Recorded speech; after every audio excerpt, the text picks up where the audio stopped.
Okay, I'm redoing this video because the original one was way too long and it used up way too much memory. So, I'm talking about an experience that I had while just minding my own business and trying to do my practice run garden.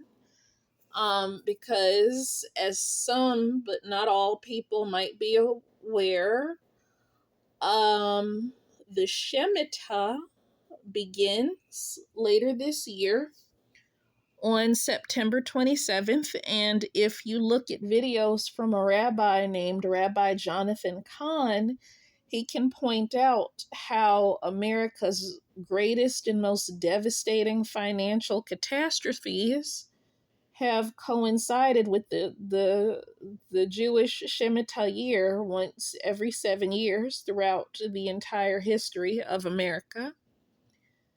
Um, but what he doesn't mention, well, no, he does mention that part. And the main point is that the Shemitah year is supposed to be a year when people allow the land to rest, where they're not supposed to do any farming or any tilling. In some cases, there's a loophole where if you're a renter and you don't really own much land, you can grow a little bit for yourself. As long as you don't own the land that you're living on, you can grow food. So there's a loophole for some people there traditionally, but it's supposed to be a time when landowners don't grow anything. It's supposed to be a time when people's debts are forgiven. Okay. And so what's been happening is that the financial decline during the Shemittah years, like I said, the great stock market crash and all the greatest ones in history's coincided with that. And the next one that's coming might be like on the same level of the Great Depression, or possibly even worse, because um after the next Shemitah financial decline, there's going to be some really, really brutal, unprecedented disasters to coincide with that are not caused by the government. No. Um, and I know one pastor, John Paul Jackson, he's a white pastor, and his explanation for the 2008 through 2030 period of judgment is that judgment is when God lifts his hand of protection off of a nation. Okay?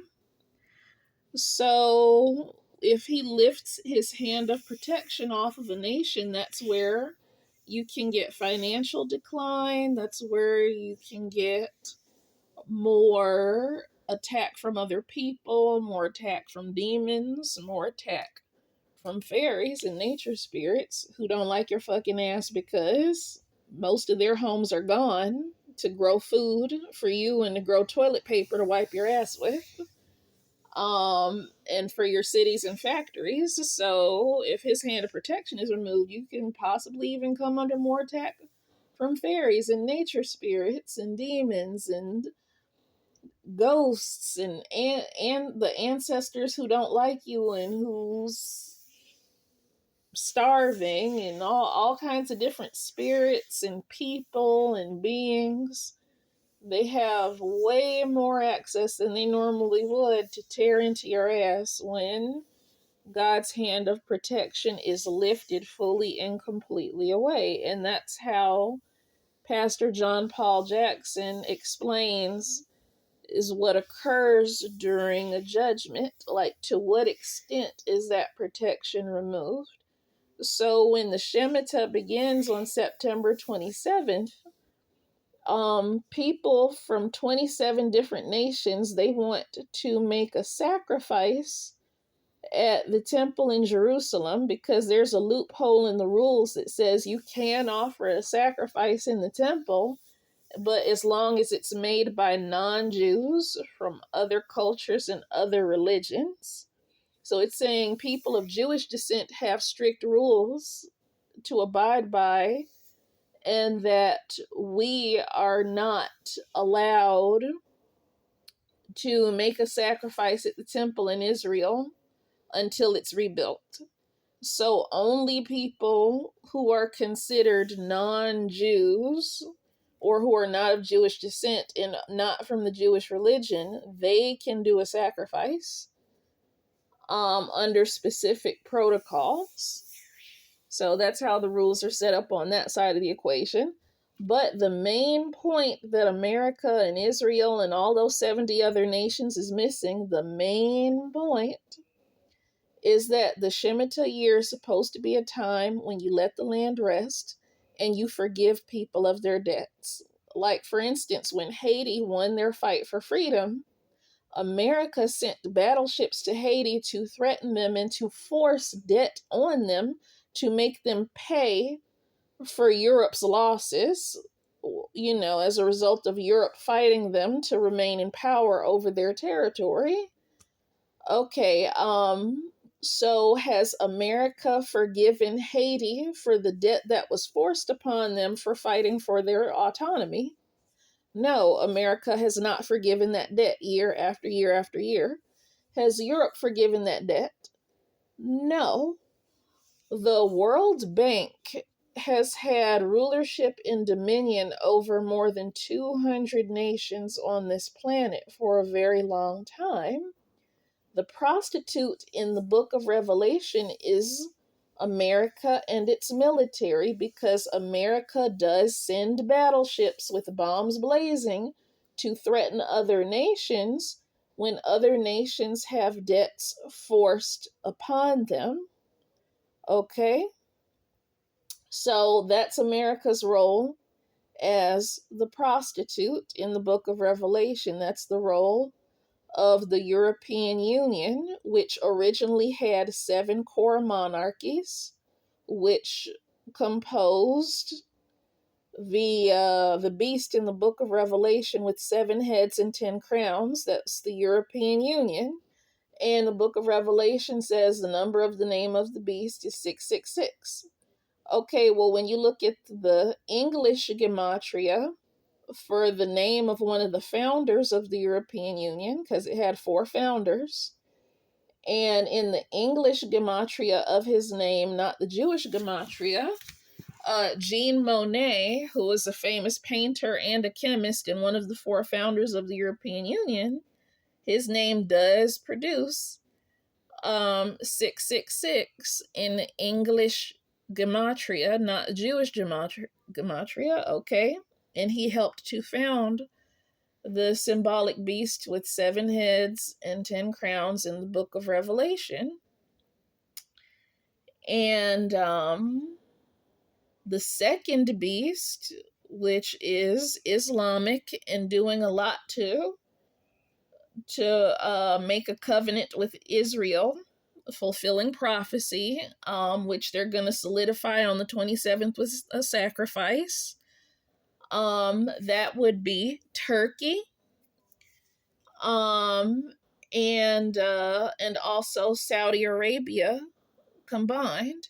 And when you combine the names of Riyadh and Ankara together, and then I forgot if it's in English gematria or Jewish gematria, but in one of them, when you combine the capitals of Turkey and Saudi Arabia together, Riyadh and Ankara, you get 666, which again, in the book of Revelation, that's the number of the name of the beast.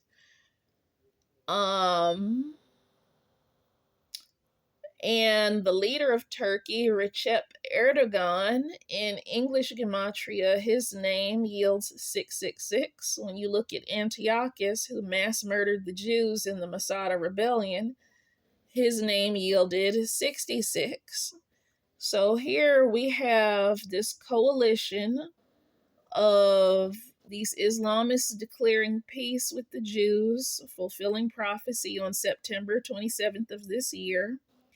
It's going to be the Shemitah, where instead of forgiving debts of people who they unjustifiably forced debt onto, whether it was America doing it or Israel or the Islamists doing it, instead of forgiving the forced unjustifiable debts on other nations through the World Bank, they're not doing it. That's what they're supposed to be doing during the Shemitah year. They're supposed to be forgiving their own people's debts. They're supposed to be forgiving the debts forced on other nations that they have been colonizing and oppressing. And instead of America and Israel and Islam and all these other nations doing that, instead, they've got 70 different countries coming together to offer God a sacrifice on the 27th instead of doing what they were asked to do, which was to forgive debts at the start of the Shemitah year, to let the land rest and don't farm it. And that, and if you can't afford to do that to your nation as a whole, then obviously that means there's a problem in the family planning practices somewhere, okay, or lack thereof. So, in the book of Isaiah, chapter 1, it talks about how the black men of ancient Israel did the same shit wrong as what the white Jews, the Arabs, the white evangelical Christians in the 70 nations are about to do wrong on September 27th in Jerusalem. They're going to offer a sacrifice instead of doing what they were asked to do, which is to forgive people's debts on the Shemitah and let the land rest. That's it. That's the only thing they were asked to do. They weren't asked to do all the sacrifices. And so they're going to be making the same mistake as the book of Isaiah chapter 1, where instead of forgiving the debts that were unjustifiably forced on other nations, instead of forgiving their own people's debts, they want to go up to a temple and make a sacrifice. And that's probably going to get them in a lot of trouble. And I think if there is no drastic, extreme response to that immediately on the spot, then they're going to keep doing it like they've been doing for the last 530 years. It's kind of like house training a puppy. Like when you spank a puppy, it doesn't understand why you're spanking it, right? Okay, well, with people, well, no, I wouldn't say it's like house training a puppy. No, I wouldn't say that. No, it's not the same. But there has to be a set standard that is firm and reasonable and does not change. And if they're allowed to cross the line by offering a sacrifice with 70 nations on September 27th, fulfilling prophecy, instead of forgiving everybody's debts and letting the land rest like they're supposed to, if there is no blatantly obvious extreme response to that mistake, like in the book of Isaiah chapter 1, then they're just going to keep doing a lot of ugly shit and they're not going to stop, point blank. I mean, that's the reality of it. They're gonna, if they're allowed to do that instead of doing what they were asked to do, they're going to genocide the people they typically tend to genocide 10 times harder. If you are vastly outnumbered, like American black women, they're gonna prey on your men and verbally abuse you 10 times harder. They're going to take your men away from you and verbally abuse you 10 times harder if they can get away with crossing that line with no immediate and blatantly obvious extreme response on September 27th, so they can point to it and say, oh, okay, there's the evidence we shouldn't have done that. Now, on the flip side, you can look at the Bible and see that normally when a judgment or a harsh response is delayed for a really, really long time and people only just get gentle corrections or harsh words that they get to laugh off and ignore, okay, well, we know historically when the shit does finally hit the fan, it tends to be a whole lot worse if people get months or years or even centuries where they get to laugh off gentle correction or harsh warnings like it's nothing. And so on September 27th, I don't know if it's going to be one of those things where they're allowed to do the wrong thing, which is giving a sacrifice instead of forgiving everybody's debts and letting the land rest. I don't know if they're going to be allowed to do that and have immediate consequences or if it's going to be delayed consequences. I just don't know. But it'll be 70 nations involved. So, the financial decline is going to be really extreme. It's going to be really brutal, and it's going to coincide with the sacrifice of 70 nations, which is a mistake because it's giving a sacrifice instead of doing what was asked, just like in the book of Isaiah chapter 1. And in that book, it goes even further to say, I asked you to judge thoroughly and fairly between one person and another. Okay? And you didn't do it. I asked you to plead the cause of fatherless children and orphans, and you didn't do it. I asked you to plead the cause of widows, and you didn't do it. And it says learn to do right, and your sins will be washed. Though your sins are red like blood, they'll be washed clean like snow. So with that said, the book of Isaiah chapter 1, it's a very clear framework for exactly what 70 nations plan to do wrong together on September 27th at the start of what might be the worst Shemitah that America has seen in its entire history of Shemitah financial declines. Okay, we can look at the book of Isaiah chapter 1 to get a clear framework for what they're planning to do wrong, how God looks at that, and also how God will ignore them and refuse to answer their prayers because they did that thing, which should be considered wickedness.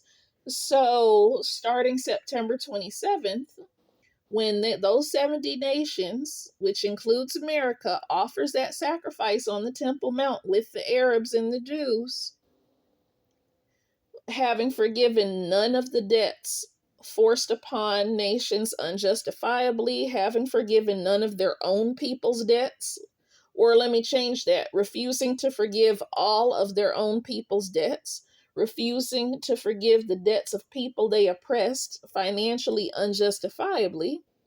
Okay, they step up there making a sacrifice without having pleaded the cause of fatherless children, without pleading the cause of widows. They're going to make that sacrifice without judging thoroughly and fairly between one person and another, because culturally, they just don't do that anyway. And they ignore the part of the Bible where the Jews made the same mistakes over and over again, for many, many years before they finally got wiped off the map. And, the book of Isaiah chapter 1, it goes into detail on that.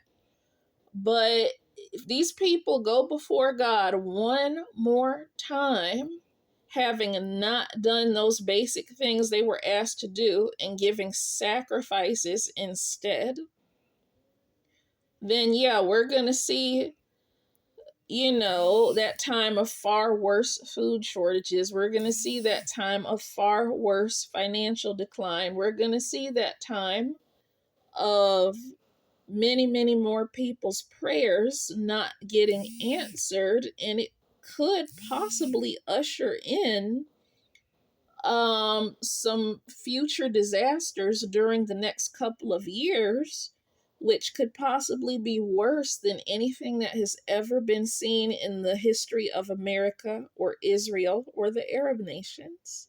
It could possibly very well be their downfall, because lawlessness and the refusal to judge thoroughly and fairly between one person and another, that is very much what a lot of American culture, and just many cultures all over the world is built on.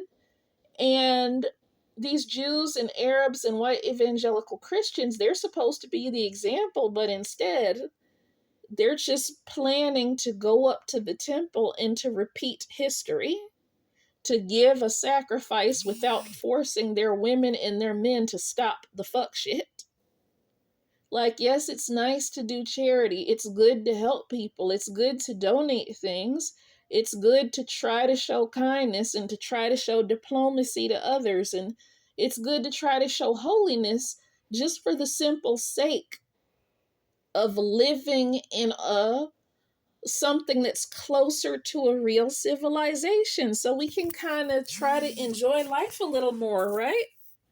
But no, and instead of judging thoroughly between one person and another, instead of pleading the cause of fatherless kids, instead of forgiving the debts of their own people and forgiving the debts of nations that they threw debt on unjustifiably on purpose through the World Bank, instead of doing all that, we're going to get some antichrist level stuff where we're like, okay, we're going to ignore what our women have done to you.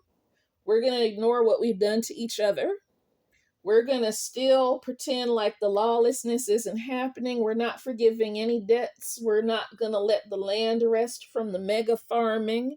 Instead, we're going to sit up here in this temple and give a sacrifice with our Arab brothers in these 70 other nations. This is what they're doing.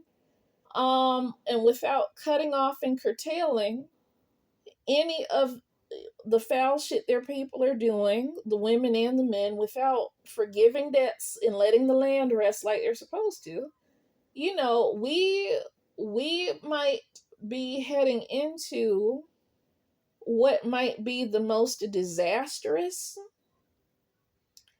and most terrifying geological events in the history of America, Israel, and the Arab nations, and really in the world.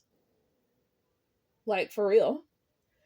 I don't know if it's going to be bad enough to kill off like 2/3 of the world's population, like what the book of Revelation says. But then again, the book of Revelation was mostly just talking about the the area that used to be the 10-nation Ottoman Caliphate. Because in when you apply the book of Genesis, chapter 40 and 41 dream interpretation techniques to the book of Revelation, then you can see that it's one message repeated multiple times, but with different levels of detail. Okay, and this is kind of consistent throughout the Bible in the Old Testament and also in the book of Revelation with that style of symbolic communication where it's one message, one symbolic message repeated over and over again with increasing levels of detail as a way of saying, okay, here's how you know for a fact that I'm going to do this to you because I'm repeating it over and over again. That's what God is saying when he gives you a dream or a vision over and over again. That means that's God's way of saying, or that's God's way of sending angels to show you, okay, yes, I am going to do this to you. And that's in the book of Genesis, chapter 41, I believe, where it says, in a dream, a symbolic dream, where the same symbolic message is repeated over and over again, that means, yes, God is definitely going to do it. And it is already decided. So with that said, we've already had a one world government for a really long time through the World Bank. They've already been using America as the prostitute of Babylon that sends Navy battleships with bombs to threaten nations, like Haiti, who gained their freedom and they got threatened with Navy battleships, and when debt was forced on them to pay for the damage of their liberation. You've had the World Bank pretty much oppressing every nation on the fucking continent and doing a horrible job of ruling and leading. And that's not to say that the local leadership is better, because throughout most of human history, nobody's leadership has been really all that great, to be real. We've made a lot of progress as a species, but not enough. You got genital mutilation of little girls as young as 3 months old. You got breast ironing of little 11 and 12-year-old girls with hot rocks to try to make it so their breasts will never develop. You got American women like me who have had their clitoris forcibly cut off in American hospitals. Because and the justification for doing that shit is because they do that shit in Africa. So because some fucking Africans eat each other in cannibalistic rituals because they think eating body parts from an albino will give them magic power, they got genital mutilation, breast ironing, and then they'll have sex with a little very young child, thinking that's going to cure them of HIV. They got all kind of shit like that going on, and they have the nerve to force some of that shit onto me and other women in American hospitals in North Dakota by cutting off her clitoris forcibly. Like I said, it's all kinds of shit going on. The leadership in other cultures, it's not good, but we're gonna see a continuation of the really hard, really brutal divine judgments that have been happening with increasing frequency on holy days and national holidays, because America and Israel was supposed to be the example. The Arab nations, they were never expected to be an example to anybody, because that whole religion was founded by a dude who married a pedophile who married a 9-year-old, okay? Like, at no point in human history has God ever looked to the Arabs to be an example to nobody. And they call themselves trying to establish peace. But yet, Recep Erdogan, who's been selected to resurrect the 10-nation Ottoman Caliphate, he withdrew himself from all involvement with a group aimed at ending the epidemic of domestic violence in Arab nations, which tends to be pretty brutal. He has no parts in that group. He discontinued engagement with trying to fight for the end of the brutal domestic violence in Arab lands. They tend to be extremely racist.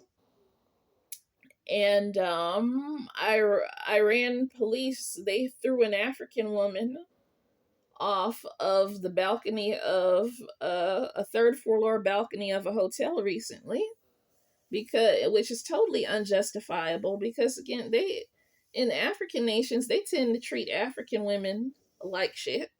Okay? And that doesn't even make any sense to me, because Arabs have killed off and destroyed their land like 100 times more severely than what most Africans are doing right now.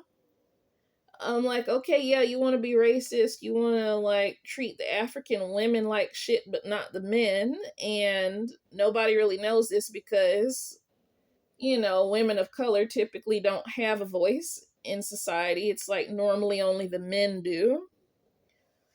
But I'm like, what's the justification for Arabs being so racist against African women and not the men? Because Arab lands is 100 times more dead, 100 times more dried up, 100 times more desperate, with way more starvation on it. Their families are too big for them to be living like that on that land. I mean, it's just sitting there on some fucking sand.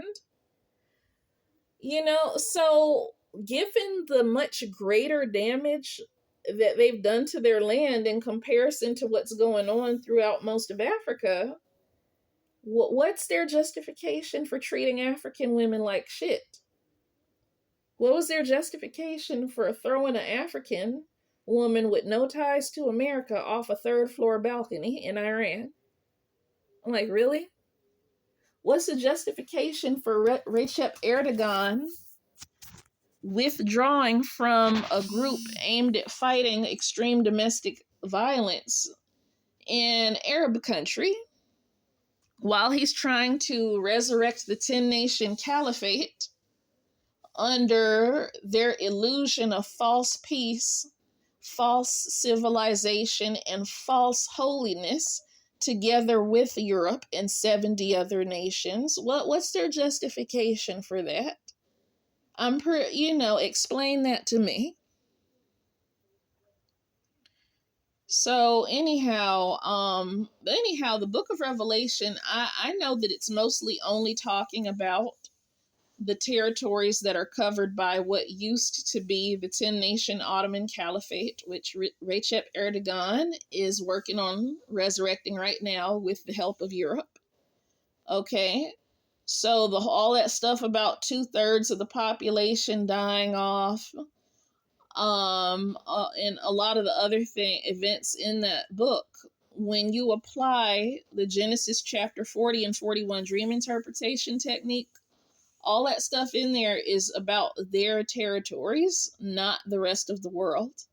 I know the rest of the world has been affected, and the rest of the world has been seeing some extreme and wild shit on holy days and national holidays and not reporting on it properly.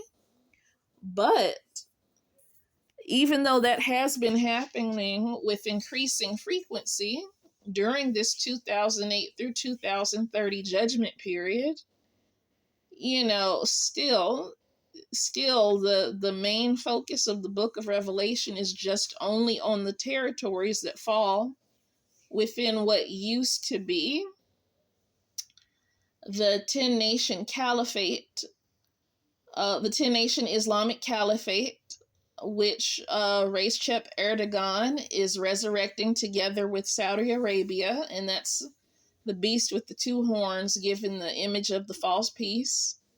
Then you got America, the prostitute that sends battleships to threaten other nations with bombs to force unjustifiable debts on them. And then you have the first beast with the 7 core monarchies, the 7 heads with 10 crowns. That's the European Union, founded by Jean Monnet, whose name produces 666 in English gematria. The same way Recep Erdogan, his name also produces 666 in English gematria, but he's alive now in modern times, continuing the work that the previous 666 guy did before him. See, in the New Testament, Yeshua, he said that there would be many antichrists. Yeshua didn't say there would only be just one antichrist with 666 in his name numerology. He said there would be many. And if we look, there's a continuous pattern of people mass murdering Jews of color, who had code 66 in the English gematria for their name. There was Antiochus, who did the mass murder at the Masada rebellion in Israel. In English gematria, his name yields code 66, Antichrist. Then you fast forward to more recent times, the early 1900s.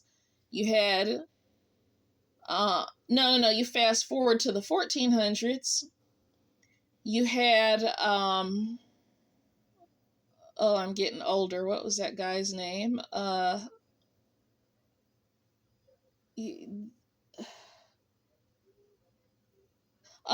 Sultan Suleiman, whose name means man of peace, which also is in Bible prophecy, about the whole false peace thing. Yeah, Sultan Suleiman, with the 10 nation Ottoman Caliphate, he blocked the east gate of Israel in the hope of preventing the return of the Messiah. And his people still maintain very tight control over the temple to this day and are confirming you know, um, a false peace and a false level of civilization that they have not really achieved just yet, as they're joining hands with 70 nations on the 27th for a sacrifice instead of for doing what they were asked to do. So you had the Sultan Suleiman, whose name means man of peace, a false peace, who blocked the East Gate in the hope, with a cemetery, in the hope that illegally disqualify a return of the Messiah to Jerusalem. And this so-called Peace of the Muslim Brotherhood on the 27th, it does not include the removal of that cemetery to block the Eastern Gate either. You know that it is a false peace that they are creating with the Jews in the 7 nations, because they have zero plans to relocate that cemetery that was put there in the hope of preventing the return of the Messiah. That's how you know that they just up to some devilry, some racism, some false civilization, and poor leadership and unfair judgment. The opposite of everything that they were asked to do.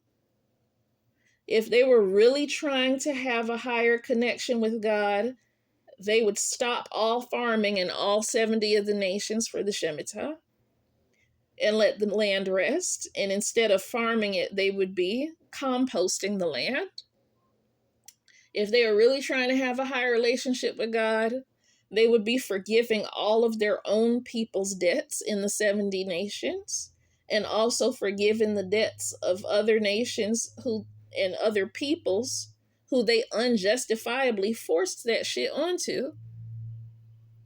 They would be forgiving everyone's debts without discrimination during the Shemittah year if they truly wanted that higher level connection with God. They would be removing the cemetery and relocating it from the eastern gate of the Temple Mount area.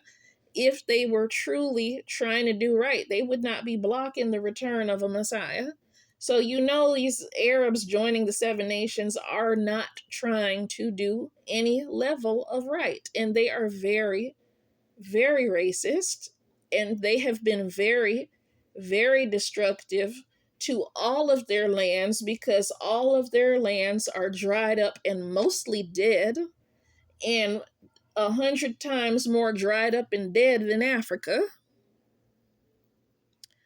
And the truth is, they probably hate Africans so much because even though African land is very dry and fucked up and in the process of dying in many places, they can still grow food, and their soil is not fully depleted yet. They probably hate Africans because they can't really grow food on a massive scale in their territories. And Europe, even though Europe is more green, Europe depends on Africa and a lot of other nations to eat. If the cargo ships from Africa and from China and from oh god, my memory, from that country that's at war with Russia right now. What? God, I used to never forget anything. Why can't I remember the name of that nation at war with Russia right now? Ukraine. Ukraine. If the cargo ships from Ukraine and China and Africa stops moving, that means Europe cannot eat, because even though they still have some green there, it's not enough to do farming on a massive scale. If the people of Europe are not preparing, a lot of them are going to starve. Europe's probably going to burn. It's going to be chaos and pandemonium if China stops the cargo ships while the Ukrainian food shipments to them are not moving. And I don't, in Africa, a lot of the food that they were getting from Africa, a lot of that's not coming in because, like, Kenya was a big supplier of food to Europe, and locusts ate everything that Kenya had down to the ground, and exceptionally severe drought dried all of it up. Like, instead of just one portion of Kenya drying up, a much larger portion dried. So far as I know, that's not an option either, because nature went ahead and took that right out. And I don't know what may or may not be going on in other African nations that normally supply food to Europe, but I think the Europeans and the Arabs, who are very racist against Africans, I think they hate Africans so much because they cannot grow enough food to feed their own people on their land. And they feel that they need the power of overpopulation instead of the power of technology to defend their national security. So, of course, they're going to hate Africans because Africa's land is not fully depleted yet. It's getting pretty goddamn close, and in some regions it's already there. But it's getting pretty goddamn close to be nutritionally just wiped the fuck out. And they're slowly restoring some parts of the African land, but even though they're restoring it, they're not giving it years of rest. They're growing food on it immediately as soon as they get trees to come up to cover it. And since it's not getting that time to rest, like, the food probably has very little nutrition in it anyway, just like a lot of the food grown here in America has very little nutrition. Like, and I guess, I'm about to run out of memory for this video. But anyway, I guess what I'm trying to say is, they're on the wrong path in Africa. They're on the wrong path with the racist Arab nations and racist Europe, who depend heavily on Africans for their food because they can't even feed their own people. They depend on Ukraine because they can't feed their people. They depend on ships from China. They're hating all these different groups of people because they need them. And Africa's not going to be a breadbasket long term because of climate change. That Africa is going to be a done deal if this climate change continues unhindered. Like, even if they stopped all carbon emissions by force tomorrow, there would still be immense damages and brutal changes that might interfere with producing food for the next 100 years, even if they quit everything cold turkey tomorrow. And see, that's what the average everyday person doesn't know and doesn't understand, because they're not taught that in school. They don't know the basic mechanics of how water cycles work.